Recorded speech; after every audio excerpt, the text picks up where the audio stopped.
저의 소원 중 하나가 나를 만나는 사람들이 모두 행복해지는 겁니다. 제가 많이 부족한데 부족한 사람의 작은 지식이 또 경험들이 누군가의 삶에 도움이 된다면 저는 굉장히 보람으로 느끼고 또 벅찬 그런 감동으로 생각됩니다.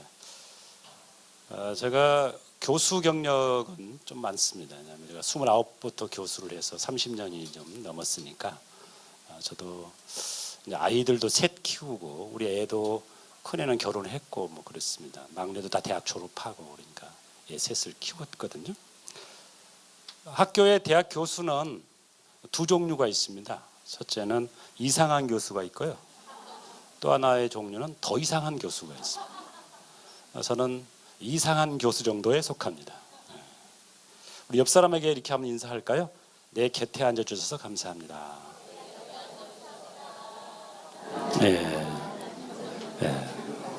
우리가 옆 사람이 중요하고 만나는 사람이 중요해요. 우리가 늘 만나는 사람의 이미지가 나에게 영향을 주거든요. 그래서 굉장히 중요합니다. 이 세상을 살아가면서 여러 가지 안 되는 것들이 있지만 특별히 안 되는 것 세 가지를 누구에게 물었더니 첫째는 주식이고 두 번째는 골프고 세 번째는 자식 키우는 거라고 그랬습니다. 자식 키우는 게 가장 힘들다고 그런 말을 하죠. 어떤 집에 아이가 바깥에 놀고 이제 그 집에 들어와서 거실에 아빠를 보고 본체만 차고 자기 방으로 문을 콱 닫고 들어가서 그러니까 아빠가 너무 기분이 나빠가지고 야 아빠를 보면 인사를 해야지 하고 악을 썼어요. 그랬더니 얘가 문을 탁 열고 나와서 탁 고개를 빌더니 먼저 본 사람 인사하면 안 되냐고 그랬더래요. 그러면서 문을 콱 닫고 들어갔답니다. 어느 대학에서 노 교수가 아이들이 이렇게 수업을 하는데 모자를 푹 둘러쓰고 이러고 한 아이가 굉장히 이렇게 태도가 안 좋은 불량한 태도로 수업을 받는 거예요. 그래서 학생 머리 좀 이렇게 모자 좀 벗었으면 좋겠다 그랬더니 선생님은 교수님은 왜 안경을 쓰냐고 그러더래요. 그래서 눈이 나빠서 쓴다 했더니 자기 머리가 나빠서 모자를 쓴다고 그랬답니다. 여러분 행복하세요? 진짜 행복하셔야 돼요. 이제 안 할 수도 있고 그런데 근데 우리 아이들은 자라는 아이들에게 너희 행복하냐 이렇게 물어보면 실제적으로 한 88%가 안 행복하다라고 이렇게 답변을 해요. 그래서 아이들을 이렇게 정신과적으로 조사해 보면 세로토닌이 부족해. 세로토닌이 부족하니까 우울증이 많아요. 우울증. 우리가 이제 세로토닌이 부족해서 우울증이 생기면 정신과 약을 먹을 때 세로토닌 약을 주거든요. 그걸 먹으면 이렇게 우울을 이렇게 조절하는 거예요. 그리고 우리의 뇌파가 있거든요. 뇌파가 있는데 여러 파장이 있는데 이 감마파라고 있어요. 감마파가 나오면 화가 날 때 감마파가 나오는데 우리 아이들을 조사를 해보면 이 감마파가 높아가지고 말이 막 욕이야. 욕. 평상시 말이 막 신경질적이고 짜증스럽고 그것이 왜 그러냐면 지금 감마파가 높아서 그런 거예요. 우리 한국 사람들은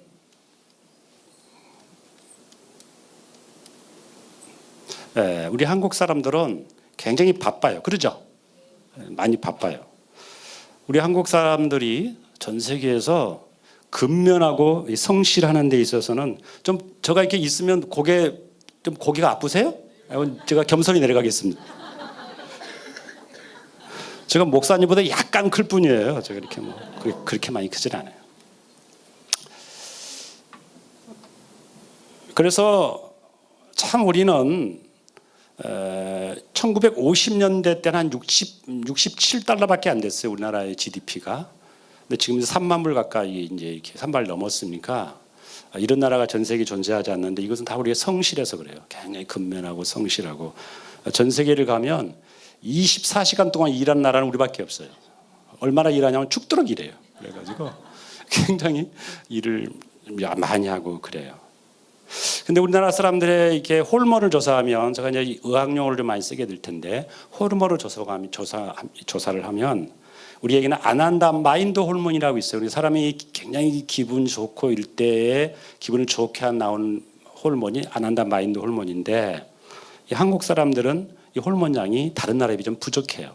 그래서 우리가 160개국을 조사했더니 우리나라는 한 14% 정도인데, 전 세계에서 가장 많이 나온 나라 사람들이 나이지리아 사람들이 있어요. 그러니까 아프리카 사람들은 막 북을 치고 장구 치고 막 돌아가 이렇게 그래가지고 조금만 이렇게 우리가 보면 저 사람 불쌍하다, 되게 불쌍하다, 저 먹을 것도 없고, 근데 행복 지수가 높은 경우가 많아요. 우리는 괜히 먹을 것만 남고 그런데 왜 그런가를 과학적으로 조사하면 이 호르몬이 부족해서 그런 걸 볼 수 있어요. 그래서 한국 사람들은 이 호르몬이 부족해서 맨정신으로 못 노는 거예요. 이렇게 우리는 이게 성령 충만해서 그냥 노는데 보통 사람들은 술을 먹어야 노는 거예요. 그래서 평상시에서 우리가 술 소비량이 많은 것이 그런 거예요. 일 중독 하나 빠지면 막 빠져요, 이것이. 그래가지고 이제 문제는 뭐 여기서 끝난 것이 아니라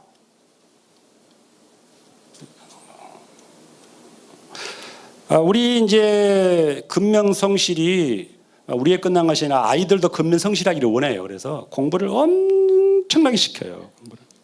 얼마나 시키냐면 전 세계에서 가장 많이 시켜요. 그래서 지구상에서 가장 공부를 많이 한 아이들이 어느 나라 아이들이라고요? 대한민국. 그러나 공교롭게도 노벨상이 안 나와. 노벨상이 공부를 엄청나게 많이 해요. 그래서 수면량이 부족해요. 그래서 스트레스가 굉장히 많은 걸 볼 수 있어요. 그래서 1년에 사교육비만 해서 21조 정도가 돼요. 21조 원 정도 엄청나게 해요. 그래가지고 대학을 어지간하면 다 가요. 유럽에는 대학 가는 비율이 25%밖에 안 돼요. 25, 30% 정도 하는데 우리나라는 대학을 엄청나게 가요. 그러니까 한국의 4대 종교가 뭐냐면 기독교, 천주교, 불교, 대학교 그렇게 되는 거예요. 다 종교, 다 가야 되는 거야. 전부 대학을 가. 그리고 우리 아이들이 지금 얼마나 공부를 하고 막 스펙 관리를 해가지고, 그래서 우리 아이들이 지금 갖고 있는 스펙이 당군이로 최고야. 지금 뭐 어학이고 뭐 이거 엄청나게. 그런데 행복하지 않은 거예요. 이렇게 공부도 하고 과거보다 잘 살고 뭐 여러 측면에서 굉장히 잘하는데 행복하지 못하다. 그래서 이 아이들만 힘든 것이 아니에요. 부모도 힘들어. 부모 노릇이 얼마나 힘든지 몰라요. 학교 보내야 되지요. 끝나면 또 왜 무슨 걱정이 있어요? 학교 나왔으면 직장 가요. 직장을 가요. 그 다음에 또 무슨 걱정이 있어요? 결혼해야. 그럼 또 무슨 걱정이 있어요? 자녀를. 요즘에 애를 다 맡겨버리네 또. 이것도 AS가 언제까지야? 죽을 때까지야. 자식한테 하면 AS를 죽을 때까지 해야 돼. 누가 밤에 안 들어오면 또 걱정이 되고 뭐가 안 되면 바로 어디 가도 걱정이고 늘 걱정 근심이 부모인 거예요. 어떤 집에 아이가 학교를 안 가는 거예요. 학교를 안 가. 그래서 엄마가 막 깨웠더니 학교 가라고 학교를 깨웠더니 안 간다 그래. 왜 학교 안 가냐 그랬더니 애들이 왕따를 시켜서 학교를 안 간다 그랬대. 그래서 부모님이 달랬대요. 너는 학교 가야 된다. 너가 학교 선생님인데 너는 가야 된다. 그래도 너는 가야 학교가 운영이 되니까 너는 가야 된다. 저 선생님도 힘들어. 선생님도 얼마나 선생님. 우리 사모님도 선생님인데 너무 선생님. 교사들에게 만족도를 조사해 67%가 만족하지 않는 거예요. 요즘 아이들이 보통 아니야. 조금 말하면 핸드폰을 찍어버리고요, 자버리고 정말 힘들어요. 그리고 요즘 아이들 너무 빠르게 변하고 있어요. 고등학교 1학년이 중학생 보고 그래요. 우리 때는 안 그랬다 그래요. 그러면서 굉장히 애들이 빨리 바뀌고 있어요. 그러니까 여러분 이 교회에서 교사를 맡고 계신 분들 굉장히 여러분들을 격려해 주시고 굉장히 여러분 칭찬해 주셔야 돼요. 특히 아이가 어린 아이일수록 더 힘들어요. 유치부 손들어. 유치부 선생님들 전멸이시네. 한 분도 안 계셔. 너무 힘들어 집에 가셨나? 어쨌든 나이가 어릴수록 더 힘들어지고 그래 아이들이. 제가 교수를 하지만 상담 교수니까 별별 사람 다 만나잖아요. 군인 무슨 검사, 판사 무슨 할 것 없이 다양한 사람. 우리가 볼 때 저 정도 직장이면 괜찮은 직장이다. 그렇게 다니는 사람도 이렇게 보면은 다 힘들대요. 힘 안 든 사람이 한 명도 없어. 요즘에 자녀도 힘들고 부모도 힘들고 선생님도 힘들고 다 힘들어. 그럼 어떻게 해? 대한민국 사람이 어떻게 되는가 정신건강으로 다음 주에 가면 더 깊이 이야기하겠지만 4분의 1 정도는 정신건강에 문제가 있어요. 4명 중 1명은 도라이야, 도라이. 그러니까 도라이 질량 보존의 법칙에 의해서 4명 중 1명은 반명이 도라이가 있는 거야. 직장에도 있고 교회도 있고 뭐 다 있어. 그러니까 1명이 이상하다 하면 그냥 정상이다. 또라이, 또라이인데 뭐 우리 집에도 또라이가 있고 다 있는 거. 아버지가 또라이일 수도 있고 애가 또라이일 수도 있고 뭐 다 그런 거예요. 그러면서 그냥 그러거니 하고 사시는 거예요, 여러분이. 그래 사시지. 어떻게 가면은 바꿀 수도 없고 뭐 그런 거예요. 쉽게 바꿔주지도 않아 또. 오늘 제가 AI 시대에 지금 우리가 어떻게 아이들을 진로를 잘 하고 그럴 것이냐라는 이야기를 하는데, 자, 이 지구상에 직업이 몇 가지 있을 것 같아요? 여러분 대답을 안 하면 고직자가 대답을 해요. 그러니까 몇 가지 정도 될까요, 대략? 수만 가지. 맞기는 맞아요. 5만 가지 있습니다. 5만 가지 현재까지. 그러니까 직업이 현재 5만 가지 직업이 있어요. 이것이. 근데 문제는 뭐냐면 우리나라 아이들이 원하는 직종이 뭐냐면 한 292가지밖에 안 돼. 5만 가지가 있는데 우리는 쏠림 현상이야. 그래가지고 전부 한쪽으로 가, 한쪽으로. 그러니까 여러 종류가 있으면 골고루 이렇게 가면 될 텐데 한쪽으로 다 가는 거예요. 이것이 이제 문제가 되는 거예요. 최근에 보면 서울대를 나와가지고 방통대를 편입해. 그래 거기를 갔는데 아닌 거야, 자기 전공이. 그래서 스카이 다닌 아이들이 67%가 자기 전공에 안 맞습니다. 무조건 그냥 우리는 여러분을 막 스카이 하는데 거기 가서 고민하고 있는 거예요. 쓰다가 보니까 아닌 것 같아. 무조건 스카이 가면 될 줄 알았는데 가니까 내 전공이 안 맞는 거예요. 그러니까 뭐가 잘못된 거지? 항상 어렸을 때부터 막 공부하러 학원 다니고 막 그랬는데 거기 가면 행복할 줄 알았는데 내가 안 맞는 일을 하고 있는 거예요. 지금은 평생 직장이 없어요. 평생 직장이. 과거는 한번 들어가면 은퇴까지 있었는데 지금은 그렇지를 않아요. 그래가지고 UN 보고에 의하면 앞으로 직장이 여러분 제 아이들 중학생, 초등학교 중학생, 심지어는 고등학교까지 애들이 이제 살아가면서 몇 번 정도 직업이 바뀔 것 같아요. 또 어려운 질문했죠. 내가 대답할게요. 그러면 작게는 4번에서 5번 바뀌어야 돼요. 그리고 많게는 10번에서 11번 정도 직업이 바뀔 겁니다. 한번 들어가면 그 직업이 아니에요. 계속 바뀌어야 돼요. 그럴 수밖에 없어요. 제가 뒤에 가면 제가 이야기를 하겠지만, 자, 대한민국 사람들은 요즘에 자녀들이 어느 직종에 가기를 원할 것 같아요? 많은 퍼센트가. 돈 버는데 5만 가지 직종 중에 우리나라 어디 직업을 갖기를 원하세요? 여기 저거 나왔잖아요. 이게. 통계가 나왔잖아. 뭐가 제일 많아요? 부모님들은 공무원 되는 거 왜 그럴까? 안정적이라고 생각해. 안정적인 거. 그래서 어떤 요즘에 신랑감, 1등 신랑감 잘생긴 공무원. 2등은 뭐냐면 두 번째는 못생긴 공무원. 세 번째는 이혼하는 공무원. 그래서 전부 공무원을 원해. 공무원 다 공무원을 전부 공무원을 지금 하고 싶은 거야. 이것이 문제지. 다 공무원하면 나머지는 누가 또 다른 거 해? 이것이 문제인 걸 볼 수 있어요. 지금 우리는 이제 4차 산업혁명 시대라고 해요. 하도 많이 들어가지고 4차 산업혁명 시대라는 말을 들었는데 간단하게 저 요약을 하면 18세기가 1차 산업혁명 시대예요. 이때는 기계화가 돼가지고 기계화. 이제 기계가 없다가 막 기계가 생기니까 사람이 옛날에는 막 삽으로 이렇게 뜯은 거를 기계가 생기니까 포크레인이 나오고 이렇게 되는 거니까 일이 더 많이 할 수 있게 됐죠. 기계가 없을 때보다 큰 기계가 생기니까 대량으로 모든 걸 만들 수 있는 시기가 1차 산업 시대예요. 그러다가 이제 갑자기 전기가 생긴 거예요. 전기가 동력이 생기니까 이런 19세기, 20세기를 갖다 우리는 2차 산업시라든가 전기 에너지가 생겨지니까 대량으로 이제 전기가 생기면서 기기가 돌아가고 이제 옛날에는 이제 발전기를 돌렸던 거를 전기를 꽂으면 되는 시대가 이제 오는 거예요. 그러면서 2차 산업 생기면서 확 변화가 오기를 시작을 했어요.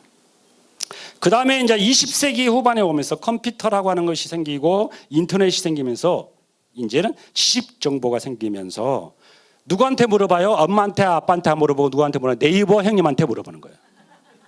옛날에는 이렇게 물어보는 것이 이제 경험이 많은 사람한테 물어봤다는 거예요. 그러니까 옛날에는 나이 드신 분이 리더십이 있는 거예요.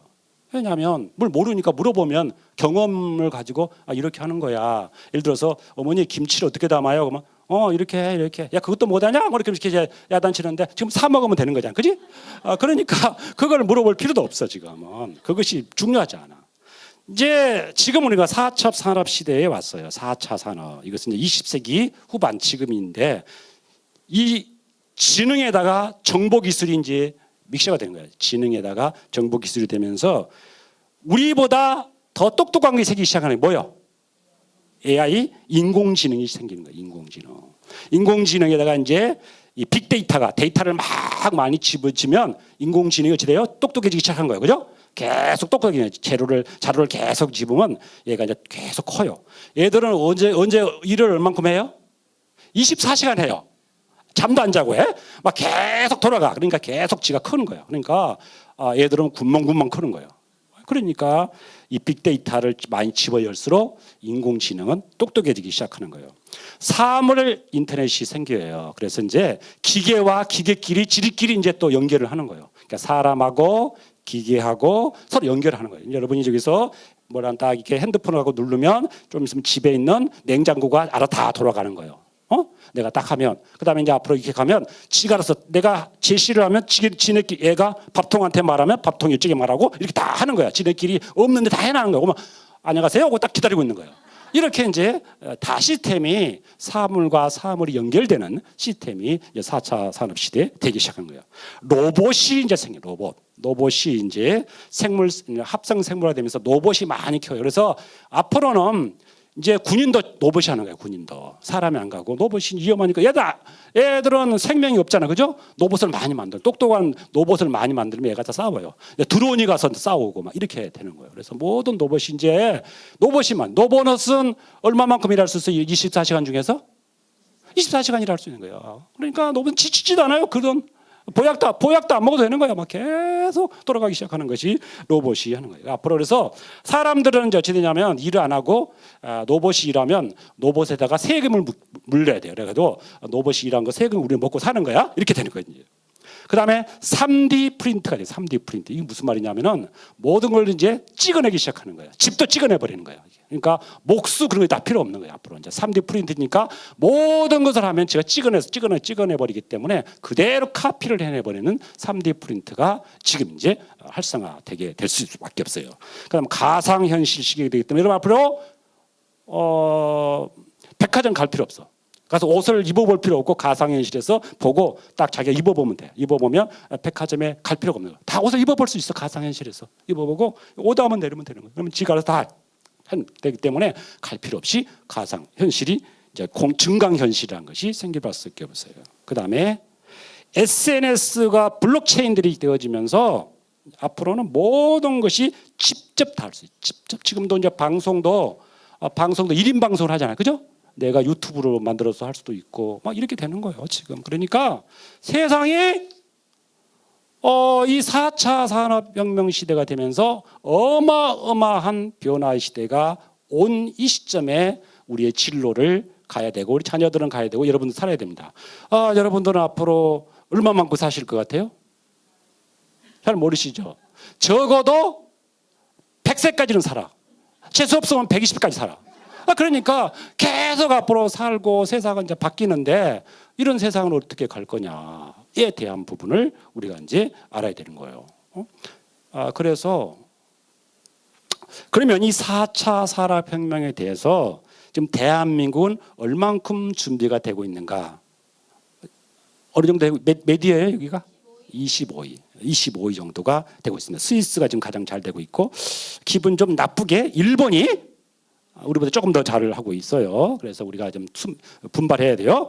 4차 산업혁명에 대한 대비, 앞으로도 교회도 그런 대비가 필요하겠죠. 자, 그러면 제가 말이 좀 빨라진 이유가 시간을 지켜야 되기 때문에 그러면 제가 내일까지 할 수 있거든. 그래가지고 할 말이 너무 많기 때문에 너무 말이 빠르면 좀 천천히 하라고 말해주세요. 앞으로 아이들의 범위를 초중고로 잡겠습니다. 우리 아이들이 직업, 얘들이 이제 대학을 졸업하고 직장을 갈 때에 지금의 직업이 없어질 직업은 얼마 정도냐? 65% 없어져요. 앞으로 10년 안에 65%의 직업이 없어집니다. 지금 그게 팩트입니다. 팩트. 그러니까 지금 생각하고 직업을 잡으면 안 돼요. 65%는 없어져. 정확합니다.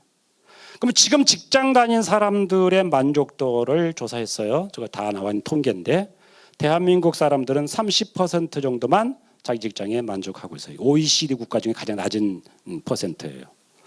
앞으로 의사, 지금 여러분 굉장히 좋아하는 직종, 변호사, 교사, 일자리 줄어듭니다. 앞으로 의사들이 많이 필요하지 않는 시대가 왔습니다. 필요하지 않아요. 그러니까 지금 일자리가 앞으로 10년이면 20억 개 정도 일자리가 없어지게 됩니다. 왜냐하면 엄청난 변화가 오게 됩니다. 그러니까 쉽게 말하면 지금 우리가 약대를 가면 몇 년 공부해요? 이런 게 5년이지 6년이에요.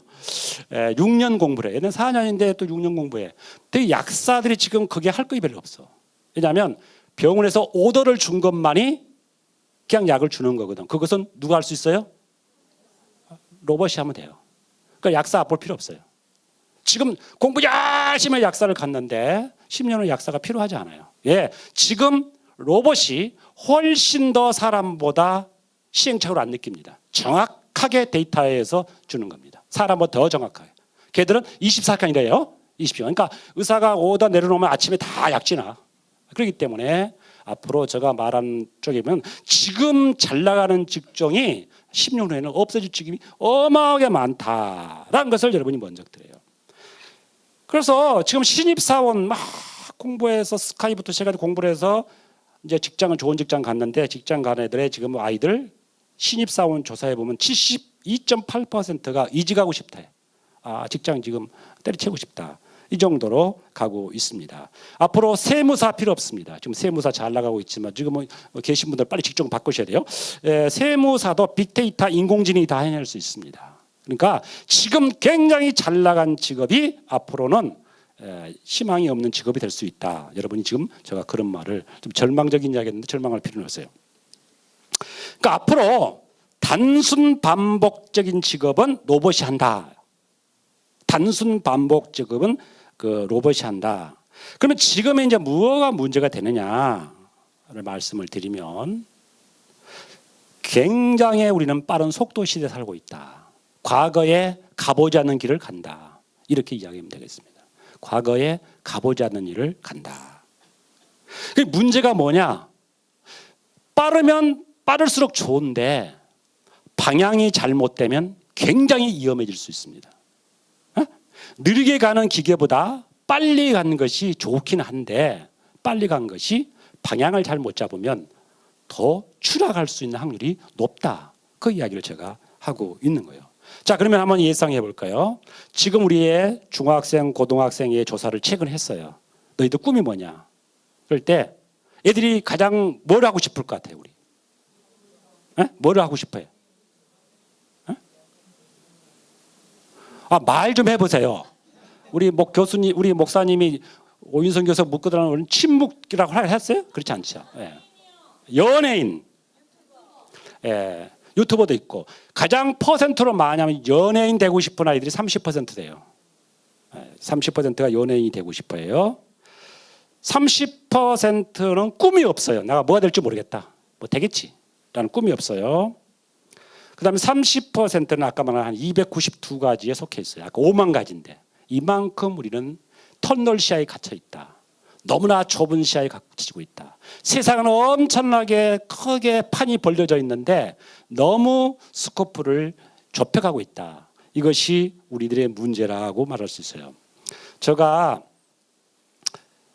여러 나라를 찾아가서 연구를 했습니다. 제가 간 나라는 한 90개 정도 나라 됩니다. 90개. 그래서 초중 고등학교 대학도 다 분석을 하고 세계적인 나라들 분석도 하고 다 연구하고 이렇게 하면서 느낀 점이 뭐냐면 왜 대한민국은 사교육비가 1년에 20조이나 투자하고 정말 많이 공부를 하고 세계에서 가장 많이 공부를 하는데 노벨상이 나올 수밖에 없는 이런 교육 방법을 지금도 하고 있는가?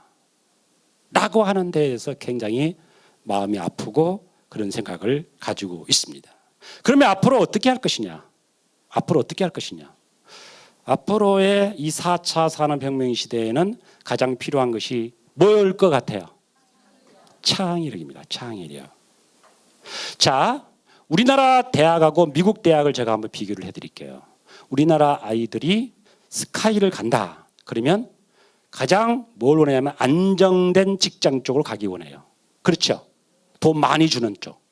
사람들이 잘 이렇게 돈을 많이 주고 잘 이렇게 알려진 직장을 가고 싶어요. 그러지 않고 그렇죠? 안 하시네. 대부분 그래요. 근데 미국 아이들의 공부 잘하는 아이들이 가고 싶은 걸 뭐냐면 걔들은 창업을 해요. 그러니까 머리가 좋은 애들은 그냥 직장 간 것이 아니라 창업을 하는 거야. 그래서 실리콘밸리 같은 데 가면은 다 아이들이 머리 좋은 애들은 창업을 해. 독단적으로 자기가 자기 것에 어떤 자기가 잘할 수 있는 것을 가지고 뭐 어떻게 보면 창고 같은 데서 일하기도 하고 그러면 자기가 뭐 개발을 하고 그런 쪽으로 가는 걸 볼 수가 있어요. 그래서 과거와 지금이 달라진 게 뭐냐면 과거는 물건을 많이 만드는 회사가 돈을 많이 벌었어요. 네? 물건을 많이 만드는 회사가. 지금은 구글, 아마존 이런 무슨 회사였는 데가. 물건 만드는 회사가 아니야. 유통을 하는 회사, 유통을 하는 회사. 그러니까 시스템이 완전히 바뀐 회사인 거예요. 이거 보면. 그래서 이 창의적인 사람이 되려면 어떻게 될까면 자율성이 있어야 돼요. 너무나 어떤 길을 이렇게도 해보고 저렇게도 해보고 그다음에 좀 주도적이고 도전정신도 있고 그래야 되는데 정말로 어떤 이게 딱 판에 박힌 그런 시스템 안에서만 계속 자란 사람은 창의적일 수가 없어요. 저는 정말 우리 부모에게 감사를 해요. 왜냐하면 우리 부모님이 저를 방치했거든요. 저는 할머니 밑에 자랐는데 시골에서 우리 아빠 엄마는 이제 직장 생활 때문에 이렇게 이제 도예지서 있고 할머니 저 밑에 자랐는데 우리 할머니는 학교를 전혀 다녀보신 적이 없어요. 우리 할머니의 목표는 손주가 건강하는 거예요. 그래서 날씨가 추우면 학교 가지 말래요. 추우니까. 더우면 또 가지 말래. 그래서 안 갔어요. 그럼 뭐 하냐면 그냥 뭐 이거 하는 거야. 라디오도 뜯어보고 사람이 얼마나 들었는가 봤더니 없어. 뭐 그렇게도 해보고 뭐 이렇게 해봤다. 저거 뭐 잘랐다 봐. 그런데 한 번도 할머니가 저한테 왜 라디오를 뜯어가지고 고장을 냈느냐 그런 적이 없어요. 그냥 냅둬버리는 거야. 내가 안 돌아도 괜찮아. 뭐 친구 집에 차도 괜찮고 뭐 언제 없어져도 몰라. 내가 한 이틀 있다 와도 그냥 아무 몰라. 그냥 그렇게 제가 그냥 그렇게 살았어요. 그래서 저는 지금 너무너무 감사하는 것이 저는 그냥 내가 무슨 그냥 그래서 초등학교는 거의 학교 잘 안 다녔어요. 근데 졸업은 탈 수 있어요. 왜냐하면 그 당시 초등학교 우리 그때 다 졸업 태워줘요. 그래가지고 제가 하는 건 뭐냐면 학교를 뭐하러 가냐면 도서관에 책 빌리러 갔어요. 그래서 도서관에 책은 다 읽었어요. 너무 학교가 재미가 없어서 그 수업 시간에 그래서 그냥 안 잘릴 만큼만 가끔 가고 학교는 가끔 가는 거예요. 도서관에 이제 빌려가지고 책은 엄청나게 있어. 그때부터 제가 책 읽기 시작하는 거예요. 그래서 제가 책을 한 40권 정도 책을 썼는데 그때부터 책을 많이 읽고 상상하고 해보고 그래서 저는 많은 주제가 있어요. 뭘 하고 만들고 그런 주제가 있는데 제가 말한다 여러분들이 근다고 애들 학교 보내는 몰라는 뜻이 아니라 굉장히 창의성이 좀 필요해야 된다면 자율성이 좀 필요하다. 그리고 엉뚱한 짓을 할 필요 있는데 야단칠 필요 없어. 에디슨 같은 애가 막 무슨 달걀을 품고 자꾸 그랬을 때 누가 보면 또라이잖아, 그지? 그래도 그냥 냅둬버리고 그런 거야. 그러다가 말고 뭐 그런 거니까. 그래서 제가 29살부터 교수가 됐는데 29살부터 지금까지 쭉 제가 이제 살아오면서 좀 다른 교수보다 약간 똘끼가 제가 있어, 똘끼가. 왜냐하면 하지 않는 짓을 하는 거예요. 왜냐하면 연구 분야도 내 분야 아닌 다른 분야도 해보고 이런 책도 읽어보고 저런 책도 이게 막 다양한 쪽으로 하다 보니까 지금 내가 필요한 거야. 왜냐하면 한쪽만 공부했으면 안 돼. 지금은 융복합 시대야. 이 학문과 저 학문이 만나야 되는 시대야. 근데 지금 내가 필요한 거야. 그래서 내가 여기 온 거야 지금 여러분들한테. 그 다음에 이 창의력과 더불어 뭐가 되냐면 회복 탄력성이란 말은 무슨 뜻이냐면 멘탈이 정신력이 강해야 돼요. 이걸 갖다 다르면 적응력이 강해야 돼요. 그러니까 여기 던져놔도 살고 저기 던져놔도 살아야 되는 거예요. 그러니까 너무나 애가 착하고 공부만 했는데 고지식하게 공부를 막 해서 1등을 했어. 그런 애가 직장 생활을 했어요. 근데 직장이 가장 공부 잘하는 사람에게 쉬운 게 뭘까요? 공부가 쉬워요. 근데 뭐가 어려울까요? 인간관계가 어려운 거예요. 공부는 혼자 하면 되는 거야. 인간관계는 혼자 하는 것이 아니야. 그런 애들 대부분 공부 잘하는 애들이 직장생활을 못할 수가 있어요. 왜냐하면 연구직을 가서 혼자 하면 괜찮지만 인간관계는 내가 주고받고 관계를 하잖아. 그런 기술을 배우지 못한 아이들은 살아남기 힘든 시대가 됐다, 이렇게 보면 돼요. 그래서 이 멘탈의 가장 중요한 것은 뭐냐면 따라해봐요. 심리적 면역성. 그러니까 이 사이칼라지, 심리가 면역성이 있어서 병균이 들어와도 살아남아야 되는 거예요. 그러니까 몸에 조금 기분 안 좋은 소리 듣더라도 그냥 우울증이 걸린 것이 아니라 기분 안 좋은 소리 들었지 뭐 이 정도로 그냥 내가 되면은 괜찮은데 조금 감염돼 버리면 바로 다운돼 버리고 뭐라. 그럼 그래서요. 지금 대한민국의 문제가 뭐냐면 자살 문제, 자살. 하루에 자살 몇 명 정도 할 것 같아요, 대한민국? 예? 제가 너무 어려운 문제를 지금 묻고 있는 거죠, 그죠? 나는 쉬운데 하루에 우리나라 사람 자살이 40명 정도 합니다. 40명. 40명 정도 해요. 그러면 이 세상을 살 때 우리가 너무 힘들 때 많죠? 여러분 한 번도 힘든 적이 없어요? 많아요. 대답 좀 하세요. 네. 힘들 때 있어요. 지금도 힘들 수 있어요. 힘 안 들 수도 없지요. 다 힘들 수 있어요. 근데 중요한 건 뭐냐면 힘들 때도 힘들지만 그 일어설 수 있는 복원력, 이것이 탄력성이, 아까 말한 거 꽉 누르면 다시 한번 올라와야 되잖아요, 이렇게. 그런데 왜 우리가 나이가 들면 이렇게 주름이 생겨요? 탄력성이 떨어져서 그런 거예요. 탄력성이 떨어져서 주름이 생긴 거예요. 그것이 뭐냐면 그래도 마음은 청춘을 만들어서 조금 상처를 받더라도 마음이 청춘이면 복원력이 있어. 근데 마음이 나이는 20살인데 마음은 70살. 그래가지고 복원력이 없으면 조금 말하면 그냥 팍 해가지고 내 죽어버리지, 이렇게 돼버린 거예요. 중요한 것은 이 멘탈이에요, 멘탈. 자, 예를 한번 들어볼게요. 어떤 아가씨가, 자매가 직장을 갔어요. 직장 갔는데 위에 상사 주임이 김 선생 무슨 나이가 몇 살이라고 그렇게 아동복 입고 왔냐? 이렇게 된 거예요. 옷을 입었는데 아동틱하게 입었나 봐. 그러니까 이 친구가 자존감이 낮으니까 상처를 받은 거예요. 그래서 어디를 갈까? 일단 화장실 간 거야. 화장실에 보니까 진짜 아동복이야. 그날 하루가 너무 힘들고 나는 나 바보야 이러고 사는 거야. 근데 자존감이 높은 다른 선생님에게 만일에 이 선생 무슨 아동복을 입고 왔냐 이렇게 하면 멘탈이 강한 사람은 애들 우리는 다 아동복으로 보이는 거예요. 이렇게 반응할 수 있어요. 나는 내가 입고 싶어서 입었는데 네가 그렇게 본 거다 라고 받아치면서 말을 안 하더라도, 그렇게 말하면 힘들다 말 안 하더라도 속에 그냥 그래 너는 그렇게 생각해라 난 이렇게 있겠다 라고 생각하루가 그렇게 기분 나쁠 거 없어. 자기 생각이 이렇게 단단하고. 근데 지금 문제가 뭐냐면 대한민국의 많은 사람들의 문제가 뭐냐면 우리가 많은 공부를 하고 지식을 많이 갖춰가는데 자기 자신을 돌아보고 자기 자신을 가꾸는, 자기 심리적인 그런 자존감을 높이는 공부를 하지 않아.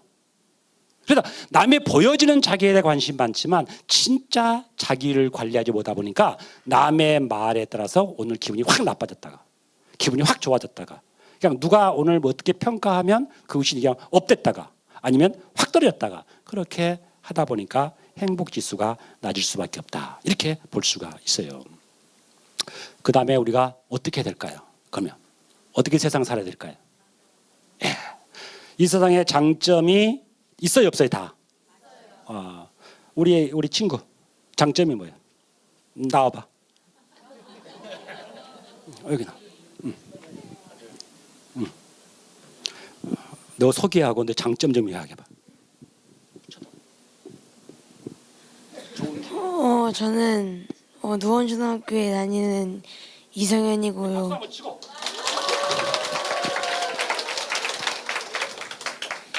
저의 장점은 힘들 때도 포기하지 않고 못하더라도 절망하지 않는 거예요. 그리고 저의 꿈은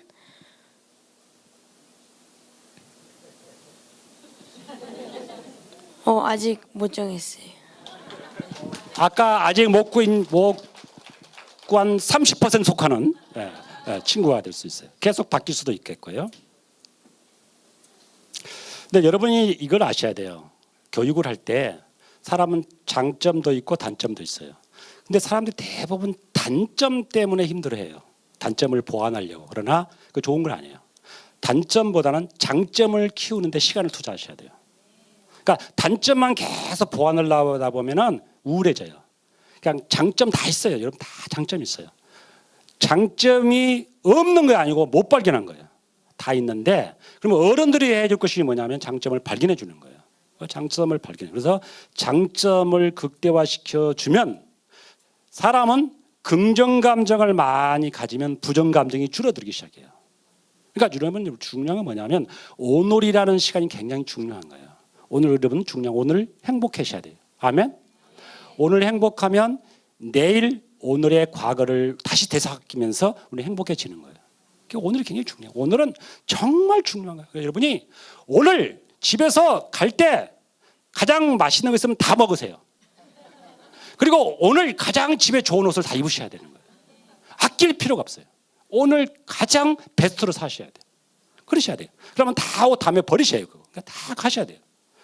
제가 최근에 논문을 쓰면서 연구를 또 해보니까 감사일기를 제가 쓰는 프로그램을 돌려봤어요. 감사일기를 한 달 동안 쓰니까 감사일기를 썼던 아이들이 쓰지 않는 아이보다 훨씬 행복이 주서 못 받기 시작했어요. 그리고 자기 장점을 키우기 시작하는 거예요. 장점을 계속 키우는 거예요. 자, 우리 인간이 부모님이 자녀에게 유전자 몇 가지를 물려줄까요? 제가 어려운 질문했죠. 제가 답할게요. 3만에서 4만 가지의 유전자를 물려줍니다. 부모님의 유전자가 자녀에게 3만에서 4만의 유전자가 전달됩니다. 그중에서 가장 강한 유전자가 뭘까요? 부모가 자식에게 물려준 가장 강력한 유전자가 뭘 것 같아요? 말해보세요. 틀려도 괜찮아. 외형? 네. IQ? 성격입니다. 그러니까 애 보고 성격 못됐다고 하면 본인이야. 본인이야. 절대 하지 마 그런 말. 그거는 과학적으로 만든 거야. 중요한 건 뭐냐면 좋은 성격과 나쁜 성격은 없어요. 그러면 어떤 건강한 성격과 건강하지 못한 성격으로 구분하셔야 되는 거예요. 성격 나쁘다, 성격 못됐다라고 하는 건 틀린 거예요. 성격이 건강하지 않을 수 있고 건강할 수 있는 거예요. 그러니까 성격은 다 달라요. 중요한 건 뭐냐면 그럼 이 사람이 장점이 뭘까? 좋아하는 것하고 잘하는 것은 다릅니다. 예? 이 아이가 노래를 무척 좋아해. 근데 가수를 하겠대. 근데 노래를 못해.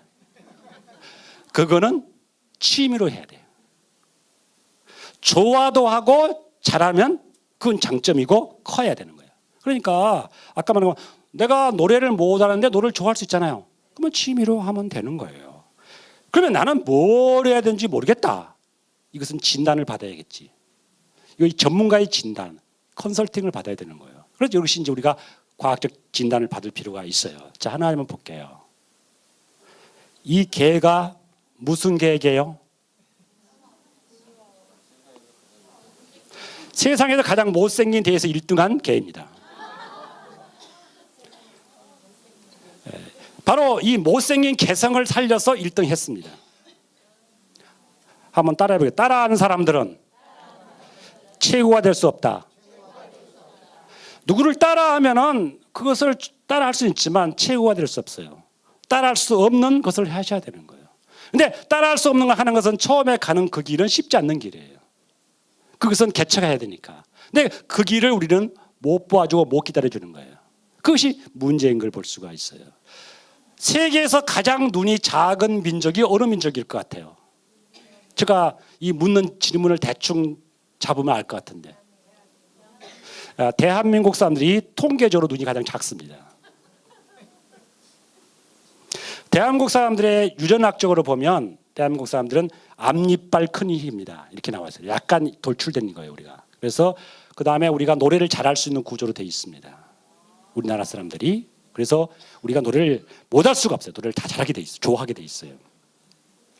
눈이 작기 때문에 성형 쪽이 발달된 겁니다.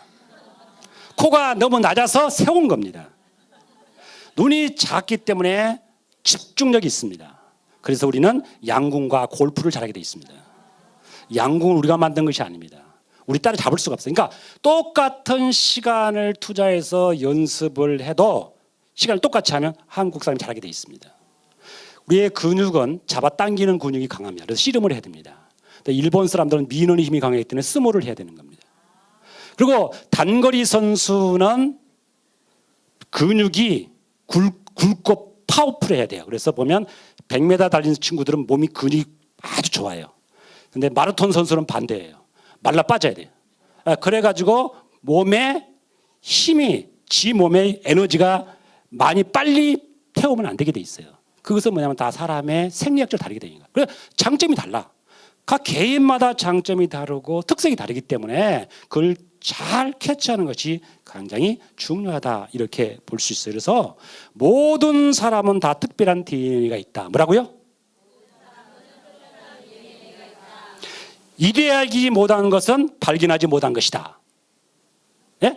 여러분이 이대하지 못한 것은 발견하지 못한 것이다. 모두 다 하나님께서 이대한 존재로 만드셨어요. 그래, 누가 이것을 잘 발견해서 키워주느냐. 그래서요, 가장 큰 축복이 이 세상이 뭐냐면 만남의 축복인 거예요. 누구를 만나냐, 누구 좋은 멘토를 만나느냐, 누구 좋은 코치를 만나느냐, 이런 거예요. 그러니까 대한민국이 히딩크를 만나서 축구가 된 것처럼 누구를 만나냐 이거야. 누구 만나가 굉장히 중요해요. 그래서 누구를 만나느냐에 따라 삶의 질이 결정돼요. 삶의 질은 오늘 굉장히 안 좋은 사람 만나면 삶의 질이 탁 떨어지기 시작하는 거예요. 그러니까 여러분들은 기도 중에 뭘 해야 될까? 좋은 만남을 늘 기도하셔야 돼요. 우리 자녀들의 직장 상사 잘 만나야 되고, 배우자 잘 만나야 되고, 선생님 잘 만나야 되고, 목사님 잘 만나야 되고, 이 만남을 위해서 굉장히 기도하셔야 돼요, 여러분들. 오늘 지하철 탔는데 기분 안 좋은 사람 만나면 기분 안 좋을 수 있어요. 우리가 만남이 굉장히 중요합니다. 그래서 저기 뭐예요? 큰 새. 네? 까마귀? 독수리. 네, 독수리는 뭐예요? 독수리가 어떤 하늘의 제왕. 독수리가 제왕이 될 수 있었던 것은 한 가지에 집중해서 그렇습니다. 아예 독수리는 새끼를 키울 때보다부터 강력하게 키웁니다. 그러면서 하늘에서 제왕이 되도록 키워요. 근데 저 밑에 애들은 뭐예요? 오리. 오리는 엄마가 망가뜨리고 있어요. 오리는, 독수리는 완전히 공군이야, 공군. 근데 오리는 육해 공군이야. 그래가지고 물에도 좀 갔다가 좀 날았다가 걸었다가, 그렇게. 이게 뭐냐면 한국의 교육이야. 오리를 만나고 있어, 오리. 그래서 옆에가 피아노 배우면 피아노 가고, 또 우리 친구 누가 가면 거기도 가야 되고, 오리가 막 너무 힘들어, 오리가. 그래가지고 그 오리를 옆집의 독수리하고 비교해. 야, 쟤는 말이다, 공부를 그렇게 했단다. 너는 아빠가 돈을 안 줬니? 뭘 안 보내줬니? 네가 왜 못하니? 이렇게 하니까 오리가 집을 나가버리는 거예요. 이것이 이제 우리의 문제가 되는 것이라고 볼 수가 있어요.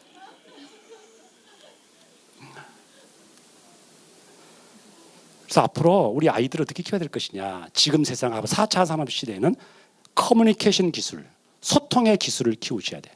소통의 기술을 어디서부터 키워야 돼요? 가정에서부터. 가정에서부터 투웨이 커뮤니케이션이 돼야 돼. 엄마 아빠가 계속 일방적으로 말한 거가 뭐라 그래요? 그걸 갖다 잔소리라 그래. 에? 잔소리는 사람을 변화시키지 못해요.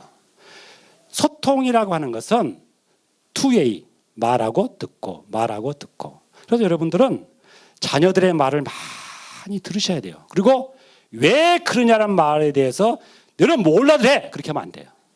그 질문을 계속하고 질문에 대한 답을 하고, 그래서 공감 능력을 길러줘야 돼요. 공감 능력을 기르지 못하면 소통을 못해요. 소통을 못한 이유는 공감 능력이어서 그래요. 저 사람의 심리를, 저 사람의 마음을 이해하지 못하기 때문에, 일방통행이기 때문에 소통이 안 되는 거예요. 사람은 눈을 딱 뜨고 나면 70에서 80%의 시간은 소통을 하게 돼 있습니다. 언어나 비언어나 소통을 합니다. 그래서 한국고용정보원에서 608개 직업군에 한 3만 명 정도 조사를 했더니 돈을 많이 받는 직종하고 돈을 적게 받는 직종을 분석해 봤더니 뭐의 차이인가 봤더니 소통의 능력이에요. 앞으로 소통이 얼마나 중요한가 이렇게 볼 수가 있는데, 한국의 많은 교육이 자뇌 교육이야. 막 외우는데 근데 우리 뇌가 자가 있고 우가 있습니다. 자 쪽 뇌는 계속 외우고 데이터를 집어 연축을 하면 그 데이터의 뇌는 15분 동안 계속 데이터를 집어넣으면 뇌가 피로하게 돼 있습니다. 그러니까 우리가 막 안 하던 것을 신경을 쓰면 머리가 아파요. 그것이 뭐냐면 자뇌가 지금 활동하기 때문에 그런 거예요. 문제는 뭐냐면, 그래서 우리의 아이들이 스트레스가 많은 거예요. 계속 자뇌만 있으니까.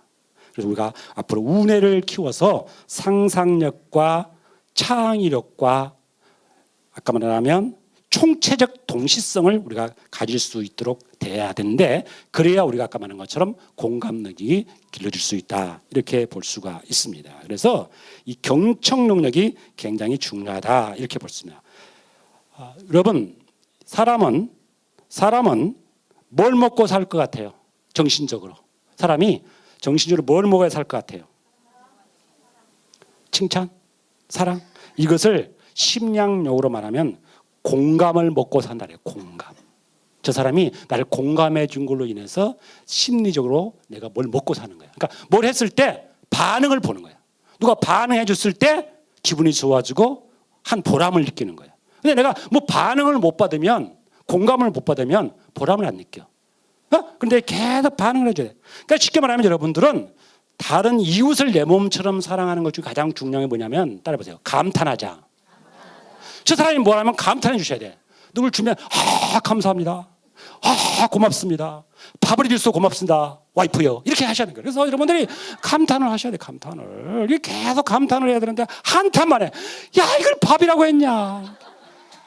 그러면 공감을 안 하니까 계속 상처를 받고, 야 그러면 먹지 마 이렇게 되면서 그 다음부터 커뮤니케이션이 안 되어지면서 너무 힘들어지고 막 상처를 받고 이렇게 되는 거예요. 제가 우리 아내하고 처음에 결혼해서 할 때 우리 아내가 한 번도 밥을 해보지 않는 사람이에요. 전에 밥을 했는데 예술이야. 밥이 아니야. 도저히 먹을 수가 없어. 제가 그래도 상처 입으면 안 돼서 야, 이 밥이 아니다. 예술이다 그랬어요. 그래서 내가 먹어본 것 중에 가장 아주 그랬어요. 그래서 제가 무조건 먹었습니다. 가서 막 체하면서 먹었습니다. 계속 칭찬과 격려를 했더니 지금은 아주 잘하고 있습니다. 여러분, 교육은 변화입니다. 교육은 변화. 교육은 변화인데 사람은 지식에 의해서 변하지 않아요. 지식에 변한다면 공부 많은 사람이 더 변화했어야 되죠. 공부 많은 사람이 변한 거 아니잖아요. 그렇잖아요. 사람은 변하기 위해서는 감동을 받아야 되는 거예요. 누구를 바꾸려고 하면은 지적하지 말고 감동을 주셔야 돼요. 감동을 주면 사람이 바뀌는 거예요. 지적한다고 바뀌는 것이 아니야. 칭찬과 격려를 통해서 계속 받아요. 칭찬과 격려를 하면 뭐가 되느냐? 우리 몸에서 의학적으로 신경세포가 활성화됩니다. 사람이 막 칭찬과 격려를 받으면 막 신경세포가 활성화. 그러면 창의력이 막 생기기 시작하는 거예요. 막 자신감이 생기는 거예요. 도전 정신이 생기는 거예요. 자꾸 칭찬과 격려를 하면 도전 정신, 자신감이 생기고 창의력이 생기게 됩니다. 따라해봐요. 칭찬은 입으로 먹는 보약이다.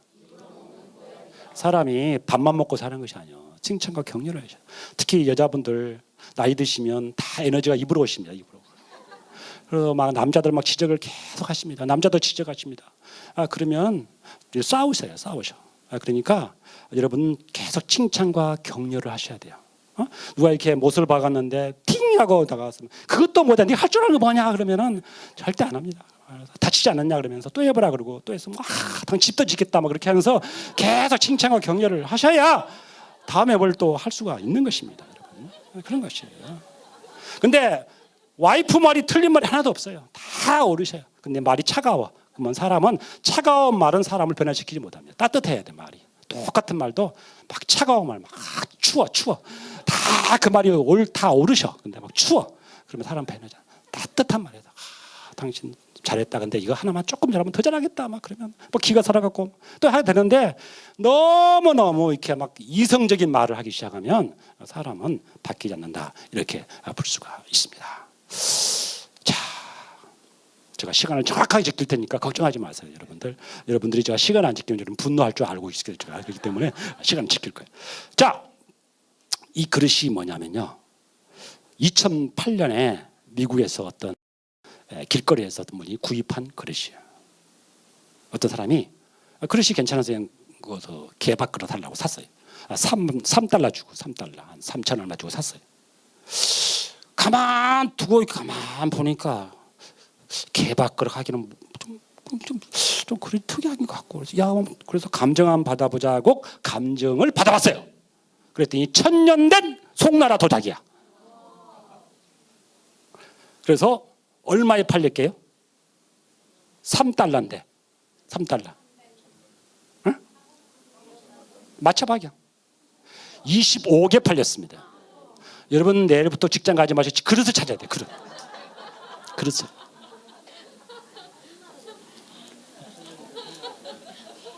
상품과 작품의 차이입니다. 똑같은 물건인데 상품을 보느냐 작품을 보느냐에 따라서 달라지는 겁니다.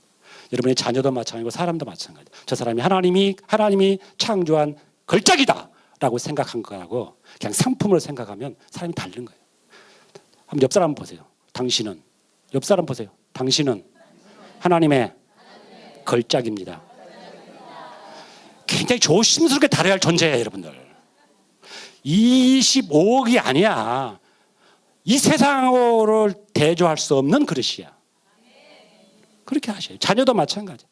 여러분들은 브랜드 가치를 아셔야 돼요. 여러분 브랜드 가치. 여러분은 어떤 브랜드예요?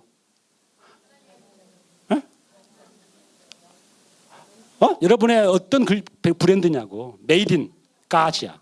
하나님의 창조품이야. 그러니까 여러분들은 이 세상에 돈 다 갖고 와도 여러분을 못 사. 이런 걸작인데 너무 자기 자신을 함부로 취급하고 자녀를 함부로 취급하고 다른 사람을 함부로 취급하는 것은 뭘까? 누구를 무시한 거야? 하나님을 무시하는 거예요. 그렇게 취급하면 안 돼요, 여러분들. 4차 산업시대가 됐다고 했습니다, 지금. 그래서 이제는 앞으로는 다양성, 수용성이 필요합니다. 앞으로는 지구촌은 하나입니다. 다문화 시대가 됐습니다. 여러분, 앞으로 시대에 미국 이제는 몇 시간이면 간 시간 옵니다. 조금 있으면. 아무튼 로봇으로 쏴버리면 돼요. 그냥 평 하고 쏴버리면 금방 떨어져 버려요. 그래서 점심 먹고 와서 여기서 일하다가 저녁에 또 평 해가 유럽 가고 막 그렇게 되요. 조금은 그런 시대가 됩니다. 지금은 뭘 해야 되냐면 생각의 사이즈를 키워야 됩니다. 뭐라고요? 영어로 말하면 스코프를 키워야 됩니다. 넓은 만큼 다 보이는 거예요. 요만큼 하면 요만 보이는데 크게 보이면 크게 보이는 거예요. 시야를 넓혀야 돼요. 시야를 넓혀야 돼요. 터널 시야에 있으면 터널 안에 있으면 터널 밖에 넓은 세상을 알 수가 없습니다. 그런 거예요. 제가 할 말이 많은데 그래서 좀 넓혀가고요. 자, 그러면은 우리가 앞으로 이렇게 넓은 시야를 갖고 살아가야 되는데 지금 한국의 아이들, 우리 아이들, 여러분 어른을 포함해서 지금 왜 행복하지 못하고 이런 문제를 이 4차 산업 시대에 뭐 어떻게 우리가 마인드를 조절해야 될 것인가 했을 때 고쳐야 할 질병이 하나 있습니다. 세상에서 가장 심각한 질병이 뭘 것 같아요? 열등감입니다. 열등감. 이것은 약으로 치유가 안 돼요. 수술도 안 돼. 열등감이 있는 사람은 누군가 비교를 당하면 금방 툭 썩 주저앉게 돼 있습니다. 예를 든다면 굉장히 돈을 모아서 힘들게 모아서 25평 아파트를 사서 너무너무 기분이 좋았어요. 너무너무 기분 좋아. 근데 2주 후에 동창회를 갔어. 초등학교 동창회 갔는데 이야기한데 걔는 50평의 아파트 살아. 근데 걔는 학교 다니는 자기보다 공부를 못했어. 자기는 1등, 2등인데 걔는 저 뒤에 놀았어. 근데 신랑을 잘 만난 거야. 그때부터 너무 기분 나빠. 누구를 잡을까 왔어. 집에 와서 신랑을 잡아.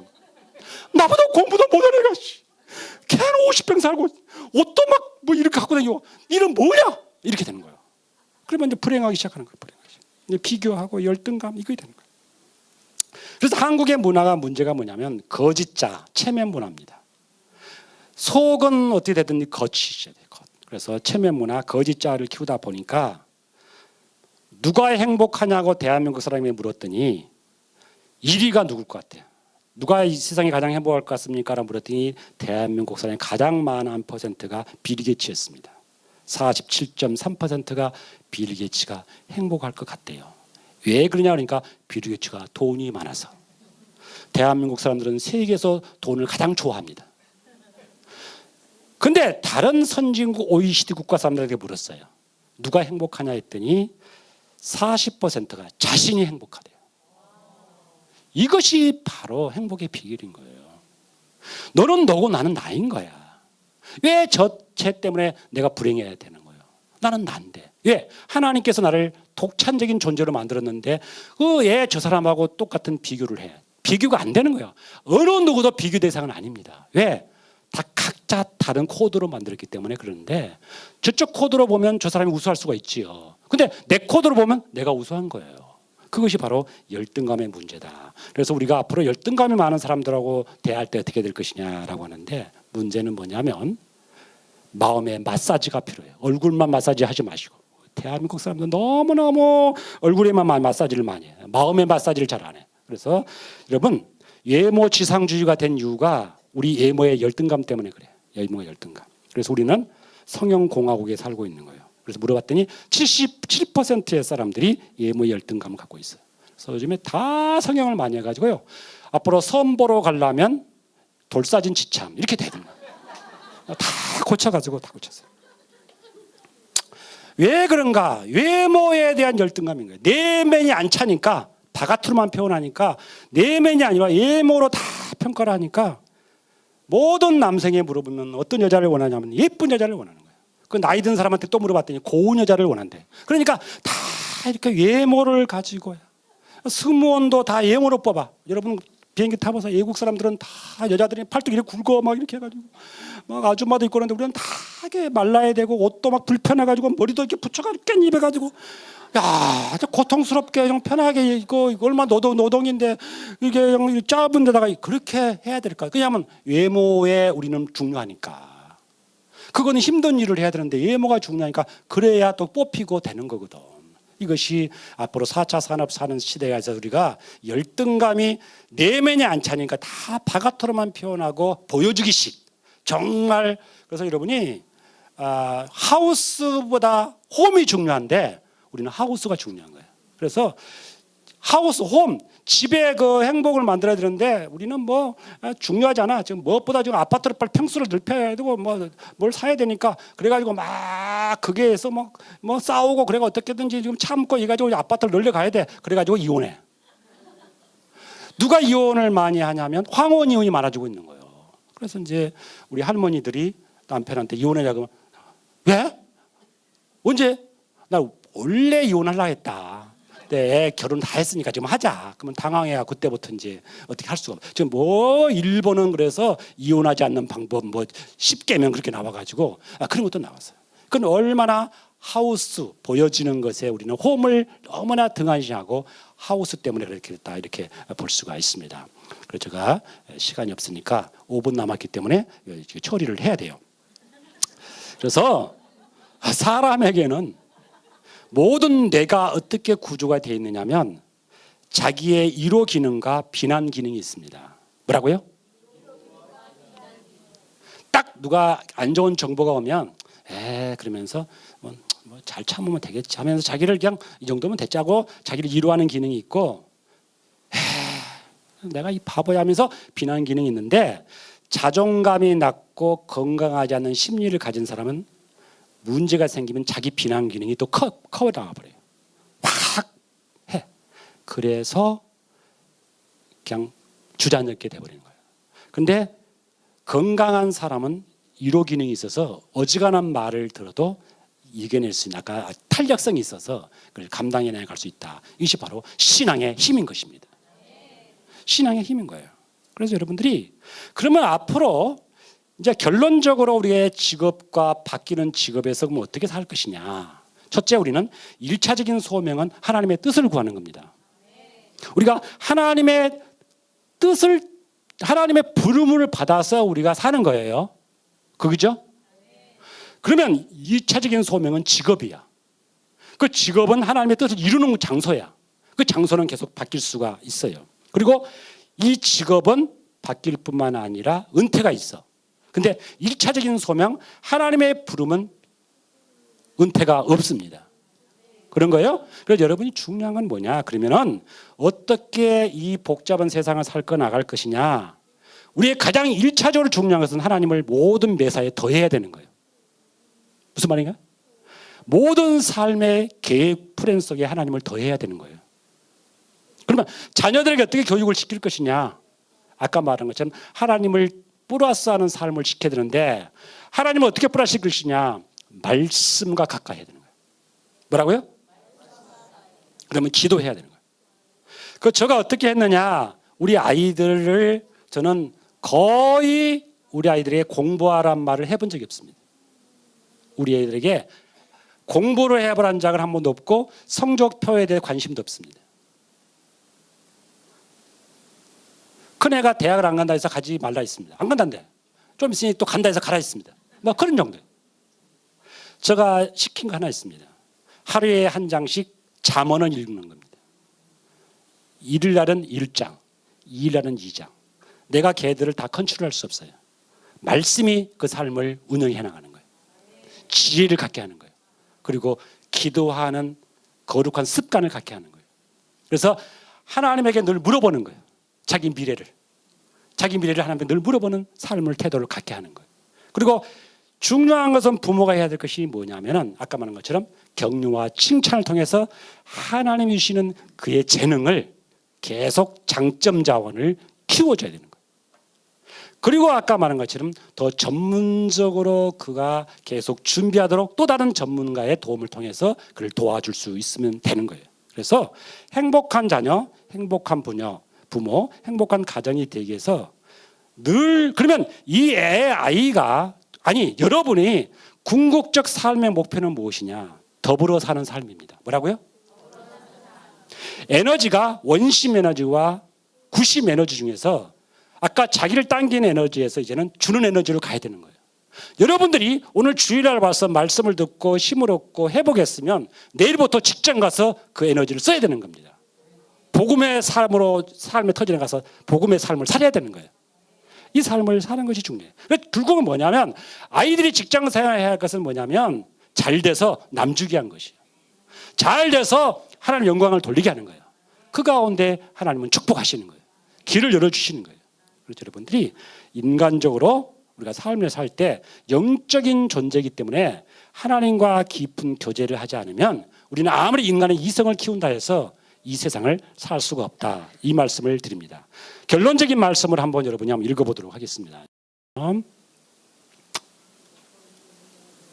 다 같이 읽겠습니다. 시작.